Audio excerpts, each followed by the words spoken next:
এটা বাঘে যেতিয়া এটা হৰিণা ধৰিব মানে তাৰ যিখিনি প্ৰয়োজন এইখিনিহে ল'ব, তাৰ ওপৰত আৰু নলয়। বাঘে যেতিয়া হৰিণা চিকাৰ কৰিব খাব লগাখিনি খাব, এনে সাঁচি নথয়, গাঁতৰ ভিতৰলৈ আৰু নি পেলাই থোৱাৰ আৰু তাৰ নিয়ম নাই।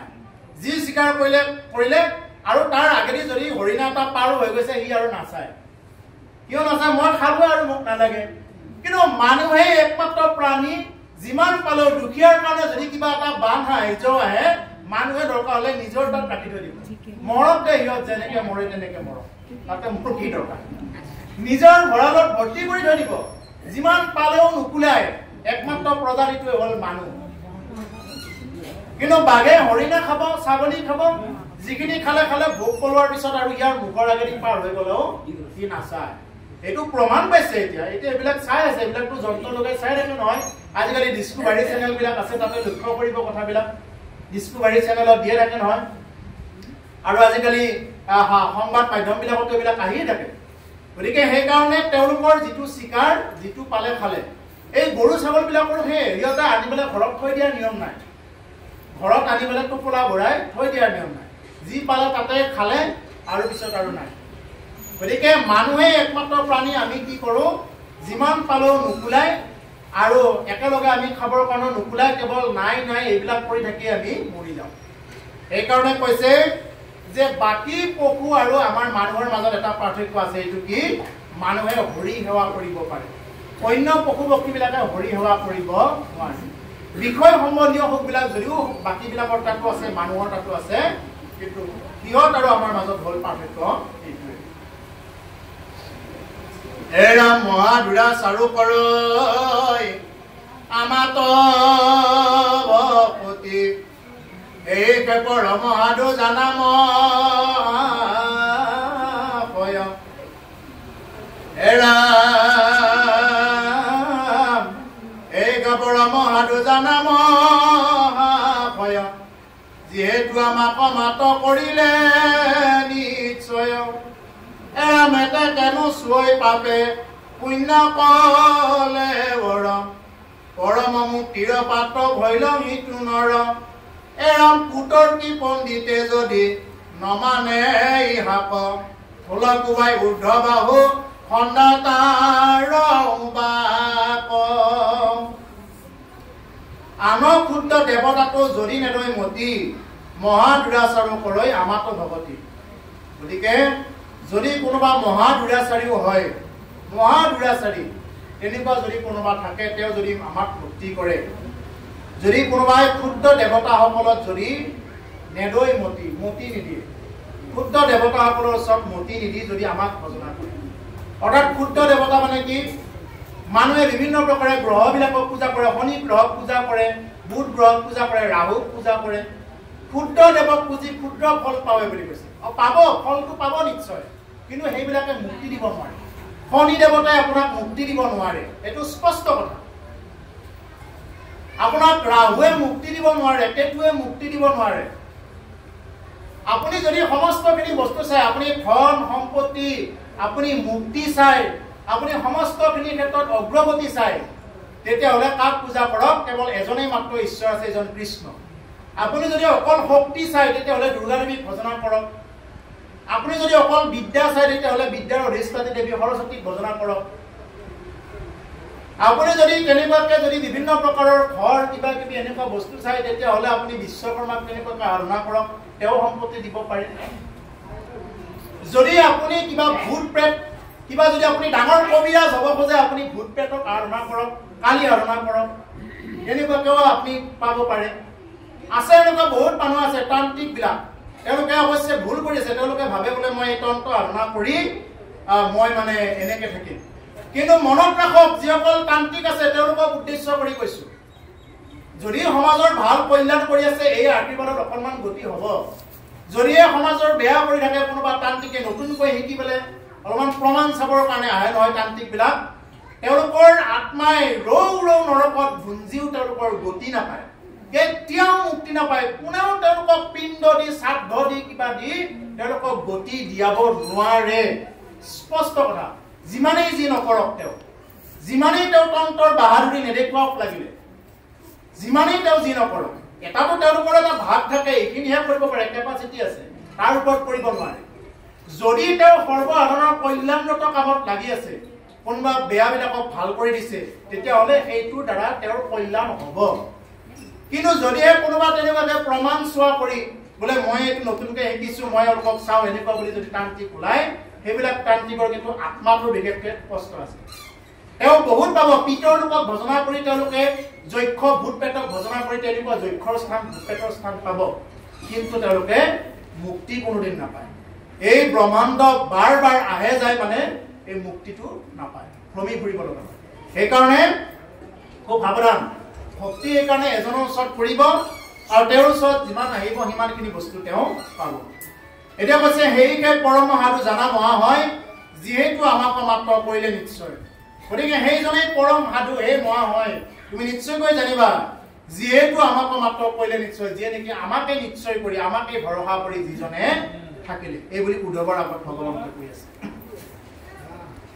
এতেকে নোচোই পাপে পুণ্যে কলে বৰ, পৰম মুক্তিৰ পাত্ৰ ভৈল সিটো নৰ। এতেকে নোচোই পাপে পুণ্য কলে বৰ, এতেকে সেইকাৰণে পাপ পুণ্য এইবিলাকে মানে নোচোৱে। পৰম মুক্তিৰ পাত্ৰ ভৈল সিটো নৰ, তেওঁ মুক্তিৰ পাত্ৰ হ'ব বুলি কৈছে। পাপ আৰু পুণ্য এইটো তাৰমানে কি কৰিব পাৰিব, পেৰেল গতিত অৰ্থাৎ সমান্তৰাল গতিত তেওঁ নিব পাৰে। পাপ আৰু পুণ্য, যদি তেওঁ পুণ্য থাকে তেতিয়াও গতি নাপায়, যদি তেওঁ বেছি পুণ্য থাকে এই পুণ্যটো ক্ষয় কৰিব লাগিব, আৰু বেছি পাপ থাকিলেও কিন্তু ক্ষয় কৰিব লাগিব। পাপ আৰু পুণ্যৰ ঊৰ্ধত যিয়ে যাব পাৰে, সেইটো কৈছে যে তেওঁ মুক্তিৰ পাত্ৰ হৈ গ'ল। কুতৰ্কী পণ্ডিতে যদি নামানে ইহাক, যদি কোনোবা কুতৰ্কী পণ্ডিত থাকে, কোনোবাই যদি আৰু পণ্ডিত দেখাবৰ কাৰণে যদি যায়, ঢোল কোবাই উদ্ধ বাহু খণ্ডাত আৰু বা, গতিকে ঢোল কোবাই উদ্ধ বাহু হৈ তেওঁৰ কথাবিলাক খণ্ডন কৰা, এই বুলি কৈছে। অ দুৰাচাৰৰ ইয়াত ইটো কোন চিত্ত, চণ্ডালকো কৰৈ মূৰ ভকতি পবিত্ৰ, এৰাম চাৰিও বেদৰ তত্ত্ব কৰিয়া নিশ্চয়, অৰ্জুনতে গীতাতকো হিচা কৃপাময়। দুৰাচাৰৰ ইয়াত ইটো কোন চিত্ত, দুৰাচাৰ জনো, দূৰ আচাৰ অৰ্থাৎ যদি বেয়া আচাৰ এনেকুৱা যদি আছে, কাৰোবাৰ যদি চৰিত্ৰ যদি কলংকিত হৈছে, যাৰ চৰিত্ৰ কলংকিত, চৰিত্ৰ কলংকিত মানে কি, তেওঁ যিসকলক দেখে সেইসকলক তেওঁ সদায় কামুক ভাৱেৰে চায়। যদি কোনোবা এজন পুৰুষে কোনোবা এগৰাকী যদি সতীক বা কোনোবা এগৰাকী পত্নীক দেখা পালে, যাৰে পত্নী নহওক, কাম ভাৱেৰে যদি চায়, কোনোবা এগৰাকী পত্নীয়ে কোনোবা এজন পুৰুষক দেখিলে, পৰপুৰুষক দেখিলে যদি কাম ভাৱেৰে চায়, এইবিলাক হ'ল চৰিত্ৰৰ দোষ। গতিকে সেই চৰিত্ৰত দোষ থকা বিলাকেও যদি তেনেকুৱাকে যদি পঢ়ে বা ভাগৱত কথা শুনিব আহে, তেওঁ কি হৈ যাব পাৰে, পবিত্ৰ হৈ যাব পাৰে। চণ্ডালকো কৰৈ মূৰ ভকতি পবিত্ৰ, যদি কোনোবা চণ্ডালো আছে, সেই চণ্ডালকো কি কৰিব, ভকতিয়ে পবিত্ৰ কৰিব। চাৰিও বেদৰ তত্ত্ব কৰিয়া নিশ্চয়, চাৰিও বেদৰ তত্ত্ব এই তত্ত্ব এইখিনি নিশ্চয় কৰি কৈছে, অৰ্জুনতে গীতাতক কহিছা কৃপাময়। আৰু অৰ্জুনৰ আগত এই চাৰি বেদৰ যি তত্ত্ব, এই কথাবিলাক কি কৰি আছে, গীতাত ভগৱান কৃষ্ণই অৰ্জুনক কোৱাৰ চলেৰে আমাৰ সকলোকে এই কথাবিলাক কৈছে।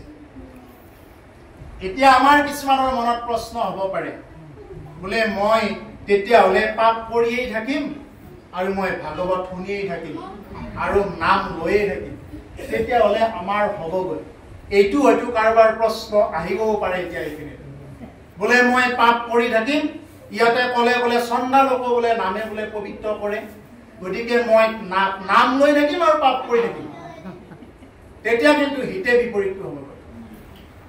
আপুনি বুজি পোৱা নাই, আপুনি একেবাৰে বুজি পোৱা নাছিল, গতিকে আপুনি তেতিয়া একেবাৰে সেনেকুৱা আছিলে, এই অৱস্থাটো বেলেগ কথা। যেতিয়া আপুনি নামৰ ওচৰত আহিলে, নামে চব ক্ষমা কৰাই দিব। আপুনি বোলে পিতৃ মাতৃক বোলে মাৰিলে, বোলে আপুনি গো হত্যা কৰিলে, আপুনি ব্ৰহ্ম হত্যা কৰিলে, বোলে কৰবাৰ পৰা সোণ চুৰ কৰিলে, ভ্ৰূণ হত্যা কৰিলে, এইবিলাক চবৰ পৰা গতি পাব। বোলে আপুনি জনা নাছিল, আহিলে এতিয়া বোলে তামোল পাণযোৰ দিলে বা ঈশ্বৰৰ ওচৰত সমৰ্পণ হ'ল, বোলে মই নাজানি যি কৰিলো এতিয়া নকৰো, তেতিয়াহ'লে ঠিক আছে, তেতিয়া নামে কৰাব। যদি আকৌ নামৰ প্ৰমাণ চাবৰ কাৰণে বোলে সদায় সদায় বোলে আজি ইটো কৰিছে আকৌ নাম ল'ব, কালি সেইটো কৰিছে নাম ল'ব, এইটোত নহ'ব।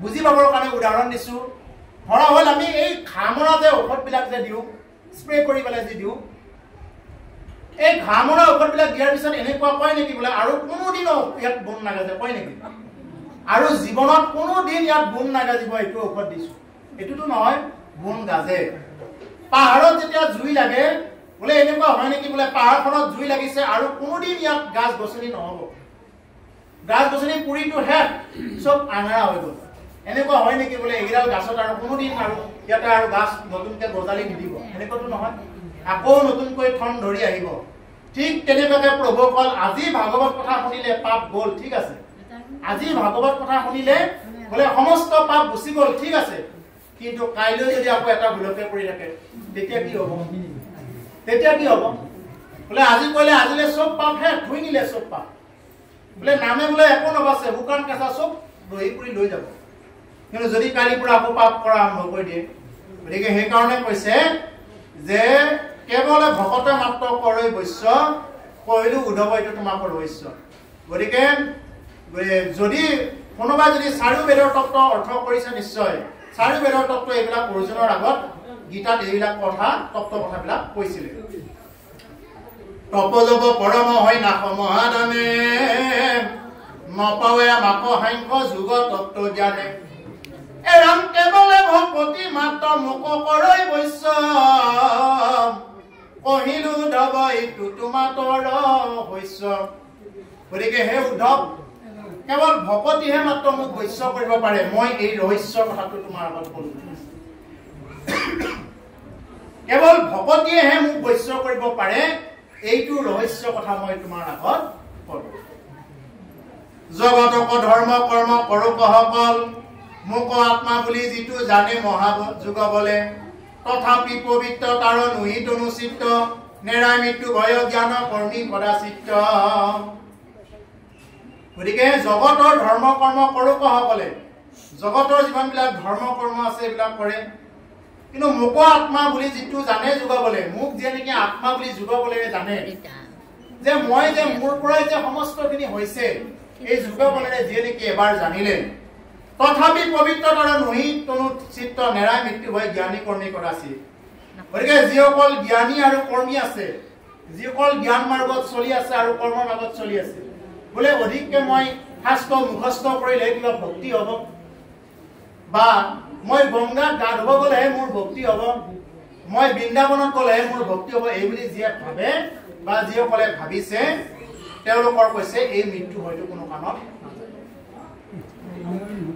এতিয়া কোনোবাই যাব পাৰে গংগা গয়া কাকি বৃন্দাবন যাব পাৰে কিন্তু তাতে গৈ তেওঁৰ ভক্তিটো যুক্ত থাকিব লাগিব গংগাত গা ধুই তেওঁ কৃষ্ণ বুলি ক'বই লাগিব যদি তেওঁ মানে টকা আছে মই গংগাত মই 4 বাৰমান গ'লো আমাৰ বহু মানুহ আছে এনেকুৱা আমাৰ লগত আহি খুব ধুনীয়াকৈ কয় বোলে মই 5 বাৰমান গ'লো গংগাত মই ত্ৰিবেণীত গ'লো মই গোটেই ভাৰত ভ্ৰমণ কৰিলো কি হ'ল তাতে এনেকুৱা মানুহ আছে 5 বাৰমান ভাৰত ভ্ৰমণ কৰিলে ভাৰত ভ্ৰমণ কৰি আহি তাৰ পৰা এটা বস্তু ত্যাগ কৰিব পৰা নাই কি হ'ল তাতে আগতে যে আৰু সেই আছে তোমাৰ টকা আছে তুমি ঘূৰিছা তোমাৰ দেহাটো ঠিক আছে তুমি ঘূৰিছা তাতে কি হ'ল তাতে তোমাৰ কি হ'ল তুমি কিমান বাৰ নাম ললা সেইটোহে আচল কথা সেইকাৰণে শাস্ত্ৰই কি বুলি কৈছে বিদুৰ তীৰ্থক লাগি কেনে যত্ন কৰা হৃদিত ঈশ্বৰ আছে তাকে নুমৰা আঁতৰৰ তীৰ্থক লাগি তুমি যতন কৰি আছা কিন্তু হৃদয়ত ঈশ্বৰ আছে তাকে স্মৰণ নকৰা আজি গোপালপুৰ নামঘৰতে যে ঈশ্বৰ আছে তাকে স্মৰণ নকৰা তুমি ভাবি আছা বোলে মই অমুকৰ নামঘৰত গৈ তাতে শৰাইখন দিলেহে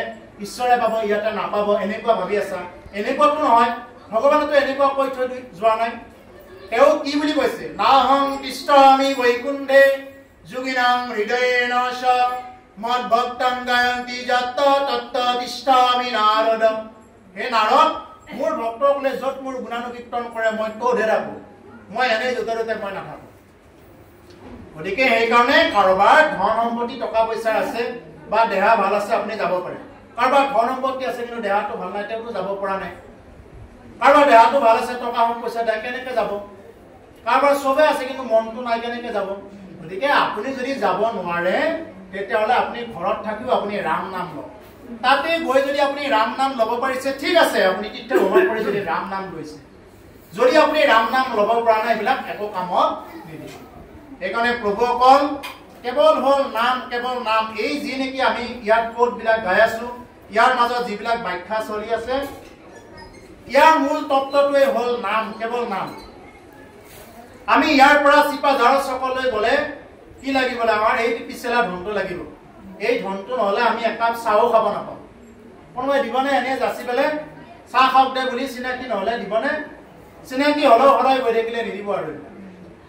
গতিকে সেইকাৰণে এই চিপাঝাৰ চকত গৈ অচিনাকি হ'লেও চাহ কাপ খাবৰ কাৰণে কি লাগিব? ধনটো লাগিব। এইটো ধন লাগিব, পিছেলা ধন। ঠিক তেনেকুৱাকে আপুনি ইয়াৰ পৰা এটা আত্মা বৈকুণ্ঠলৈ যাব লাগিলে কি লাগিব? কেৱল নাম লাগিব, কেৱল নাম। নামৰ বাহিৰে বেলেগ একো নাই। আপুনি কিমান কোটি নাম ল'ব পাৰিছে সেইটোহে চিন্তা কৰক। এতিয়া আপুনি গুৰুৰ মাধ্যমত যিটো নাম পাইছে, এই নাম আপুনি কিমান হাজাৰ, কিমান লাখ বা কিমান কোটি লৈছে, দিনত আপুনি কিমান হাজাৰ লৈছে, এইটো আপুনি চিন্তা কৰক। এইটোহে পুৰাব। সেইকাৰণে কি বুলি কৈছে? এয়া নধন নলাগয় নাম ধন বিনা জয় ৰঘুৰ নন্দন ৰাঘৱ জয় ৰামে জয় ৰঘুৰ নন্দন। আন ধন নালাগে প্ৰভু, কি লাগে? কেৱল নাম ধন লাগে। নামৰ ধন দিয়া মোকে কিনা বন বালি দাস পাই নোলোৱা কমন ঠাকুৰে। হে প্ৰভু, তোমাৰ নাম ধনেৰে যাতে মোক কিনি লোৱা, তোমাৰ যাতে দাস কৰি লোৱা, তোমাৰ নাম ধনেৰে যাতে মই তোমাৰ বৈশ্য হৈ যাব পাৰো, এই বুলি ভগৱন্তৰ ওচৰত সদায় কি কৰিব লাগে? প্ৰাৰ্থনা কৰিব লাগে। নাম ধনেৰেহে আমি কি কৰিব পাৰো? ভগৱন্তৰ ওচৰত ভক্তি কৰিব পাৰো। সেইকাৰণে যোনে যিমান পাৰে আপোনাৰ যি নাম ভাল লাগে আপুনি সেই নাম কি কৰিব? উচ্চাৰণ কৰিব। কৃষ্ণ নাম ভাল লাগে, ৰাম নাম ভাল লাগে, যি নাম ভাল লাগে আপুনি সেই নাম উচ্চাৰণ কৰিব। সেই নামেহে কি কৰিব? আপোনাক সংসাৰ বন্ধনৰ পৰা তোলাব। বোলে আপোনাৰ শিৱ শিৱ ভাল লাগে, আপুনি শিৱ শিৱ উচ্চাৰণ কৰিব। যি নাম ভাল লাগে আপোনাৰ সেই নামে কি কৰিব? তোৰাব। সেই নামেহে আপোনাক গতি দিব পাৰিব। নাম বাহিৰে আপোনাক কোনো একো গতি দিব। নাম ল'ব লাগিব। এই সমস্ত শাস্ত্ৰৰ মূল তত্ত্ব বস্তুটোৱে হ'ল কেৱল নাম। নামৰ বাহিৰে ইয়াত আৰু বেলেগ একোৱেই নাই। মহাদেৱ শিৱ যিহেতু তেওঁ পৰম বৈষ্ণৱ, তেওঁ বৈষ্ণৱ হিচাপত তেওঁ কি কৰিব? তেওঁ তাতেই প্ৰাপ্ত কৰাই দিব। যাক প্ৰাপ্ত কৰাই দিব লাগে তেওঁকেই প্ৰাপ্ত কৰাই দিব। এনেকুৱা বহুত উদাহৰণ আছে, যাক যেনেকুৱা লাগে তেনেকুৱা হিচাপত প্ৰাপ্ত কৰাই দিব লাগে। কিন্তু দেৱালীদেৱ মহাদেৱ শিৱৰ যি নেকি শিৱৰাত্ৰি অনুষ্ঠান পালোতে আমি ভাং দিয়া, ভূটা দিয়া এইবিলাকৰ পৰা দূৰত থাকিব লাগে। বাকী সকলোখিনি কৰি থাকিব পাৰে, কিন্তু ভাং দিয়া, ভূটা দিয়া এইবিলাকৰ পৰা দূৰত থাকিব লাগে। এজনেই মাত্ৰ সদা শিৱ, তেওঁক যদি কোনোবাই ধতুৰাৰ গুটি এটা লৈ, ধতুৰাৰ ফুল এটা লৈ যদি পূজা কৰে তেওঁ সন্তুষ্ট হয়। বুজি পাইছেনে? গতিকে সেইজন ঈশ্বৰৰ ওচৰত কোনো ধৰণৰ তেনেকুৱা মাদক দ্ৰব্য দিব নালাগে। যেতিয়া সৃষ্টিত হাহাকাৰ লাগি গৈছিলে দেৱতা আৰু অসুৰৰ মাজত, তেতিয়া হাহাকাৰ লাগি যাওঁতে বাসুকী নাগৰ পৰা কি হৈছিলে? হলাহল বিষ ওলাইছিলে। সেই বিষবিলাক পান কৰা কোনো নাছিলে। তেতিয়া দেৱালীদেৱ মহাদেৱ শিৱই সেই বিষবিলাক পান কৰিছিলে সৃষ্টি ৰক্ষাৰ্থে। পান কৰি ক'ত ৰাখিছিলে? কণ্ঠৰ এই ঠাইখিনিত ৰাখিছিলে। ইয়াৰ পৰা পিছত যাব দিয়া নাছিলে, পেটৰ ভিতৰলৈ নিয়া নাছিলে। এইখিনি কিয় নিয়া নাছিলে? সোধা হ'ল, কিয় নিয়া নাই? বোলে মোৰ ভিতৰত ৰাম আছে, ৰামে কষ্ট পাব। ৰামেশ্বৰম সেইকাৰণে তেওঁৰ নাম। কণ্ঠত ৰাখাৰ কাৰণে তেওঁৰ নাম কি পালে? নীলকণ্ঠ। গতিকে সেইজন দেৱালীদেৱ মহাদেৱ শিৱৰ যদি আমি ভক্ত হ'বগৈ, আমি যদি তেনেকুৱাকে যদি বিভিন্ন প্ৰকাৰৰ মাদক দ্ৰব্য খাই যদি তেনেকুৱাকে অনুষ্ঠান কৰো, এইটো তেওঁ সন্তুষ্ট নহয়। তেওঁ এইবিলাক বিচৰা নাই। গতিকে সেইকাৰণে তেওঁ ক'ত সন্তুষ্ট হ'ব? যেতিয়া নেকি আপুনি ৰাম নাম ল'ব, তেওঁ ৰাম নাম লয়, আপুনিও ৰাম নাম ল'ব। ৰাম নাম ল'লে তেওঁ সন্তুষ্ট হ'ব। গতিকে তাৰ বাহিৰে যদি আৰু অভাৰ কৰি দেখুৱাব যায়, তাত কিন্তু তেওঁ সন্তুষ্ট নহয়। শিৱ তত্ত্বটো কি জানে? এখন ঘৰৰ যেনেকুৱাকে এই মাকে এই গৰমত থাকিও ৰন্ধা বঢ়া কৰি দি আছে যাতে পৰিয়াল সুখত থাকক। এগৰাকী দেউতাকে চিঙা চেণ্ডেল পিন্ধি থাকিব দৰকাৰ হ'লে, মোৰ ছোৱালীটোৱে কলেজত যাওক দে, মোৰ ল'ৰাটোৱে কলেজত যাওক, এইবুলি কি কৰে? তেওঁ নিজে সেইবিলাক মানে চিঙা বস্তু পিন্ধি থাকে। ভাল হওক দে, ইহঁতৰে ভাল হওক, এইবুলি মানে কি কৰে? ঘৰখনৰ সমস্ত দুখ যন্ত্ৰণাবিলাক তেওঁ নিজে লয়। তেওঁ যদিও পৰিয়ালৰ ওচৰত এটা হাঁহি মাৰে, কিন্তু হাঁহিটোৰ আঁৰত বহুত দুখ কষ্ট আছে। এই হ'ল শিৱ তত্ত্ব। তাৰমানে দেৱাদিদেৱ মহাদেৱ শিৱই যেনেকুৱাকে হলাহল বিষ পান কৰিলে তেনেকে জগতৰ সকলোৱে শান্তিত থাকক, চবে ভালত থাকক, ময়ে দৰকাৰ হলে যি দুখ পাব লগা হয় ময়ে পাওঁ, চবে শান্তিত থাকক, এই হল শিৱ তত্ত্ব। ঘৰখনৰো যিয়ে নেকি এইবিলাক দুখ কষ্ট হজম কৰি আছে, এই হল শিৱ তত্ত্ব। সেইকাৰণে দেৱাদিদেৱ মহাদেৱ শিৱৰ অনুষ্ঠান আয়োজন কৰি তেনেকুৱাকে মদ খাই মাতাল হৈ ভাং খাই তেনেকুৱাকে অনুষ্ঠান আয়োজন কৰিব নাপায় বা নালাগে।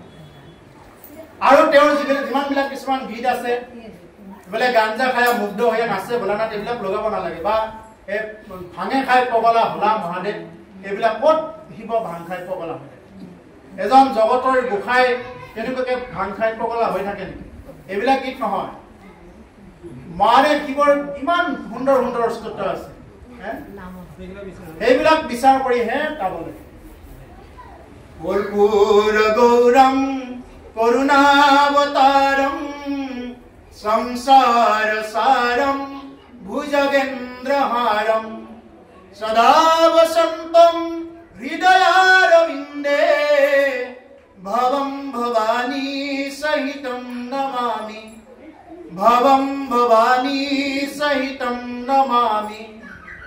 কর্পূর গৌরম করুণাবতারম সংসার সারম ভুজগেন্দ্রহারম। ভুজগেন্দ্র, ভুজ মানে সাপকে যেনেকে হাড় হিচাপত পিন্ধি থাকে। সদা বসন্তম হৃদয়ারবিন্দে ভবম ভবানী সহিতম নমামি। এনেকে ইমান সুন্দৰ সুন্দৰ স্তোত্ৰ আছে, এইবিলাক গাই পেলাই শিৱৰাত্ৰি পালন কৰক। কোনে গায় এনেকুৱাকে? ৰাৱণে ইমান সুন্দৰ স্তোত্ৰ লিখিছে। জতাষ্টমী গলজ্জল প্রবাহ পাবিতস্থলে গলে বলম্বলম বিতম ভুজঙ্গ তুঙ্গ মালিকম দমদ্দমদ্দমদ্দমং নিনাদবদ্দমর্বয়ম সকাল চন্দ্রতাণ্ডবম তনুহুতু ন শিব শিবম। ঢগৎ ঢগৎ ঢগৎ জলল্ললাত পত্র পাবকে কিশোর চন্দ্রশেখরে রতি প্রতীক্ষণম মম। ইমান সুন্দৰ সুন্দৰ স্তোত্ৰ আছে, এইবিলাক গাওক। আমাৰ ল'ৰা ছোৱালী এইবিলাক শিকক। এইবিলাক কৰি যদি শিৱৰাত্ৰি পালে আমাৰ 100% প্ৰণাম। কিন্তু শিৱৰাত্ৰিৰ নামত যদি কোনোবাই ভাং খাই মাতাল হৈ, কোনোবাই মদ খাই, এদিনা মদ নাখালে তেওঁলোকৰ শিৱৰাত্ৰি নাযায়, ভাং নাখালে শিৱৰাত্ৰি নাযায়, এনেকুৱা শিৱৰাত্ৰি পালনত আমি নাই, তাত আমি নাই। তাৰমানে কি, আমি তেওঁলোকৰ লগত পুলুৰ লগত বগৰী পুৰি যোৱাৰ নিচিনাকে আমি তেওঁলোকৰ লগত আমিও নিজে পুৰা যাব লগা। এই কথাটোৰে নহয়। দেৱাদিদেৱ মহাদেৱ শিৱৰ আগত যিকোনো বস্তু তেনেকুৱাকে যাৰ যি মন তেনেকুৱাকে কৰি ফুৰাটো এইটো কেতিয়াও উচিত নহয়। ইয়াত আজি আপোনালোকৰ শিৱ মন্দিৰ, এই শিৱ মন্দিৰত ইয়াতে বৈষ্ণৱ ভাগৱত পাঠ হৈ আছে। ইয়াতে এইটো হ'ল আটাইতকৈ গুৰুত্বপূৰ্ণ কথা। ইয়াত ভাগৱত পাঠ হোৱা, ইয়াত ৰাম নাম হোৱা মানে দেৱাদিদেৱ মহাদেৱ শিৱ আজি চব সন্তুষ্ট। কাৰণ ইয়াতে ৰাম নাম ধ্বনি অট'মেটিক হৈ আছে, তেওঁক অৱমাননা কৰা নুবুজায়। কিন্তু অৱমাননা কৰা কেতিয়া হ'ব? যেতিয়া দেৱাদিদেৱ মহাদেৱ শিৱৰ নামত তেওঁৰে ভক্তসকলে যেতিয়া নেকি দিনে ৰাতি খাই ফুৰে, ভাং ধতুৰা এই বুলি বোলে গীতবিলাক কেছেটত লগাই দিব, এইবিলাক নহয়। কিমান সুন্দৰ গীত আছে, জয় চন্দ্ৰশেখৰ জয় কিৰে জটাধাৰী, এইবিলাক গীত লগাওক।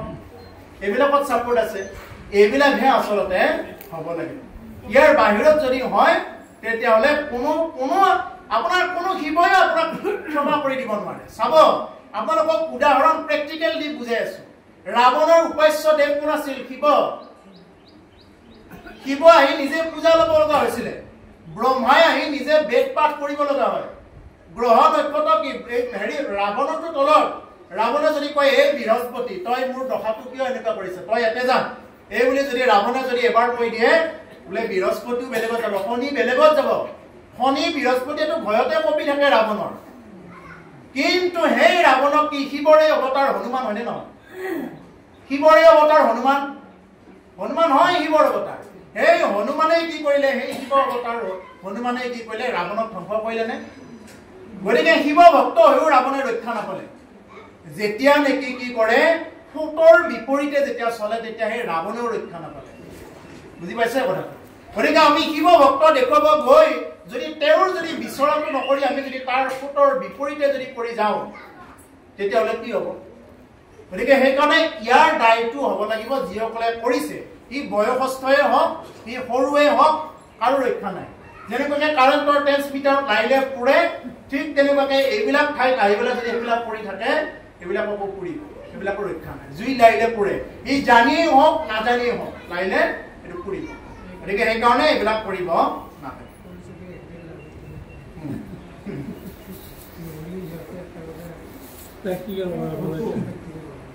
এৰাম তপ জপ পৰম হৈনাভ মহাৰাণে নপাৱে আমাক সাংখ্য যুগ তত্ত্ব জ্ঞানে কেৱলে ভকতি মাত্ৰ মুখ কৰৈ বৈশ্য কহিলো উদ্ধৱ এইটো তোমাতৰ শস্য গতিকে তপ জপ পৰম সন্যাস মহাদানত এইবিলাকত মুখ নাপায় নপাৱে আমাক সাংখ্য যুগ তত্ত্ব জ্ঞানে সাংখ্য যুগ বা তত্ত্ব জ্ঞানতো আপুনি বহুত তত্ত্ব জানিব পাৰে সেইবিলাক তত্ত্ব আৰু ঈশ্বৰক নাপাবও পাৰে কহিলো উদ্ধৱ এইটো তোমাতৰ শস্য সেই উদ্ধৱ মই এইটো কথা তোমাৰ আগত কলো জগতৰ ধৰ্ম কৰ্ম কৰো কহকলে এৰাম মুক আত্মা বুলি যিটো জানে যুগ বলে তথাপি পবিত্ৰ তাৰ নহিত অনুচিত নেৰায় মৃত্যু ভয় জ্ঞানী কৰ্মী কদাচিত তথাপি তেওঁলোকৰ মৃত্যু ভয়ে কোনোদিন নেৰায় মৃত্যু ভয়ে কাক নেৰায় যিয়ে ভক্তি কৰা নাই আৰু যিসকলে ভক্তি কৰিলে এনেওতো মৰিবই লাগিব এইটো তেওঁলোকে জানে যিসকলে ভক্তি কৰে এইখন মৃত্যুলোক মৃত্য মানে মৃত্যুলোকত মৰিব লাগিব আমি জন্ম পাইছো যেতিয়া কোনোবা এদিন আগত বা কোনোবা এদিন পাছত মৰিবই লাগিব এইটো 100% কিন্তু মৰিম বুলি চিন্তা কৰি নাথাকে প্ৰকৃত ভকতসকলে আৰু অভকতসকলৰ চিন্তা কি মই মৰিম এতিয়া মোৰ সম্পত্তিখিনি কোনে খাব মোৰ মাটিখিনি বা কোনে লয় গৰু হাল বা কোনে লয় এনেকুৱা বিভিন্ন ধৰণৰ চিন্তা বিলাকে তেওঁলোকক ক্ৰিয়া কৰিব আৰু যদি মৰাৰ সময়ত গৰুৰ চিন্তা কৰে তেওঁ গৰু হ'ব যদি হাঁহৰ চিন্তা কৰে তেওঁ হাঁহ হ'ব তেওঁকো কোনোবাই তেনেকুৱাকে পাগল দিব যি চিন্তা কৰে সেইটোৱে হ'ব গতিকে সেইকাৰণে নেৰায় মৃত্যু হয় বুলি কৈছে প্ৰেম ভকতিৰ চিহ্ন শুনি উদ্ধৱে হৰে হৰে বোলন্তে লোক পজাৰ চবে মোৰ কথা শুনন্তে হৰিৰ ৰোমাঞ্চিত জানা তাৰ পবিত্ৰ পৰম পবিত্ৰ ভৈল চিত্ত গতিকে হৰি হৰি বোলন্তে যাৰ লোটকে চবে হৰি হৰি বুলি কৈ যিয়ে নেকি কান্দি দিব পাৰে হৰিৰ কথা চিন্তা কৰি যিয়ে নেকি কান্দি দিব পাৰে জানা তাৰ পৰম পবিত্ৰ ভৈল চিত্ত কৈছে তেওঁৰ চিত্তখন পবিত্ৰ হৈ গ'ল তেওঁৰ চিত্তখন পবিত্ৰ হৈ গ'ল হৃদয়খন আৰু তেওঁৰ ব্ৰজ নিচিনা কঠিন হৈ থকা নাই ব্ৰজৰ নিচিনা কঠিন হৈ থকা নাই কাঠৰ বাকলাৰ নিচিনা হৈ থকা নাই তেওঁৰ হৃদয়খন তেতিয়া কোমল হৈ গৈছে সেইকাৰণে ভাগৱত চাব কিছুমান মানুহৰ আগত যিমান ভাগৱত কথা ক'লেও তেওঁ ভাবুক হ'ব নোৱাৰে যেনেকৈ এটা যদি আমি গিলাচত এই গিলাচটো যদি আমি বালি অলপমান শিল অলপমান এনেকৈ লৈ যদি খাটি থাকো খাট খাবনে এই দিনটো ৰাতিটো খাটি থাকিলেও খাট নাখায় ঠিক তেনেকুৱা কিছুমান মানুহৰ আগত যিমান ভাগৱতৰ কথা কওক এই ভাগৱতৰ কথা তেওঁৰ জীৱনত কেতিয়াও ক্ৰিয়া নকৰে খাট নাখায় আৰু যদি ইয়াতে চেনি বা নিমখ এনেকৈ খাটি থাকো লগে লগে খাটি যাব ঠিক তেনেকুৱা এক্সা মানুহ আছে ভাগৱতৰ কথা শুনাৰ লগে লগে তেওঁ ভাগৱতৰ লগত মিশ্ৰিত হৈ যাব পাৰে এই হ'ল দুই শ্ৰেণীৰ মানুহ গতিকে সেইকাৰণে এই ভাগৱতৰ লগত মিশ্ৰিত কোনে হ'ব পাৰে যিয়ে নেকি চেনিৰ নিচিনা নিমখৰ নিচিনা হৃদয়খন যাৰ দ্ৰৱণীয় এৰম প্ৰেমে দবয়া চিত আতি গদ গদ বাণী কটু হাসয় কটু গাৱৈ কান্দৈ মোক প্ৰিয় মানি এৰম লাজ এৰি গাৱৈ গুণ নাচে আনন্দতে জগত পবিত্ৰ কৰে সেই ভকতে গতিকে কোনসকল যিসকল ভকত নেকি ভিতৰৰ পৰা আহিল তেওঁলোক প্ৰেমে দব চিত্ত আতি গদ গদ বাণী তেওঁলোকৰ চিত্তটো প্ৰেমেৰে দ্ৰৱীভূত হৈ থাকে কেৱল ভগৱত প্ৰেম যত দেখে সকলোৰ ভিতৰতে ঈশ্বৰ দেখা পায় এইটো হ'ল ভগৱত প্ৰেম আতি গদ গদ বাণী তেওঁলোকৰ বাণীবিলাক গদ গদ হৈ যায় কটু হাসয় কটু কান্দৈ মোক প্ৰিয় মানি কেতিয়াবা হাঁহি পাব তেওঁৰ কথা কৈ থাকি দেখি কেতিয়াবা কান্দি পাব গদ গদ বাণী লাজ এৰি গাৱৈ গুণ নাচে আনন্দতে লাজ কাজ চব বাতিব গুণ গান গাই নাচে আনন্দতে জগত পবিত্ৰ কৰে সেইকে ভকতে এইসকল ভকতে জগত পবিত্ৰ কৰে সেইকাৰণে চাব কিছুমান মানুহে ঘৰত ভাগৱত পাঠ আয়োজন কৰি শেষত প্ৰাৰ্থনাটো গাব নোৱাৰে তেওঁৰ চকুৰ পৰা চকুৰ পানী তেওঁ কান্দি লয় তেওঁ প্ৰাৰ্থনাটো গাওঁ বুলি গাব নোৱাৰে ভকতৰ আগত কেতিয়াবা চাব নাম ধৰি থাকিব তেওঁ ক'ৰ পৰা আহি তেওঁ নাচি পাইছে ক'বই নোৱাৰে এই অকল হ'ল প্ৰেমত গদগদ হৈ আছে, ভক্তিত গদগদ হৈ আছে। মানে এওঁলোকৰ অন্তৰত আৰু বেয়া ভাৱ নাই আৰু বেয়া চিন্তাই নাই এওঁলোকৰ। আহিব, আহি কোনোবাই যদি নাম ধৰি আছে, এই নামতে দৰকাৰ হ'লে তেওঁ দুটামান চাপৰি বজাই নাচি বাগি কোনে ভাল বুলি কৈছে নে বেয়া বুলি কৈছে এইটো তেওঁলোকে জানে। ভাল বেয়া এইবিলাক আমাৰ সংসাৰৰে বিচাৰ। কোনোবাই ভাল বুলি ক'ব, কোনোবাই বেয়া বুলি ক'ব, কোনোবাই পাগল বুলি ক'ব, এইবিলাক আমাৰ সংসাৰৰে বিচাৰ। কিন্তু পৰমাৰ্থিক বিচাৰত কি এইটো ভক্তিত তেওঁ কি হৈছে ৰোমাঞ্চিত হৈ আছে। এৰা মোক লাগি প্ৰেমই উপজিল যাৰ মনে, নেৰো তাৰ হৃদয় সখী সৰ্বক্ষণে, বান্ধিলে কয় আমাৰ পাহত প্ৰেম জুৰি, জানা নাই উত্তম ভকত তাপ হৰি।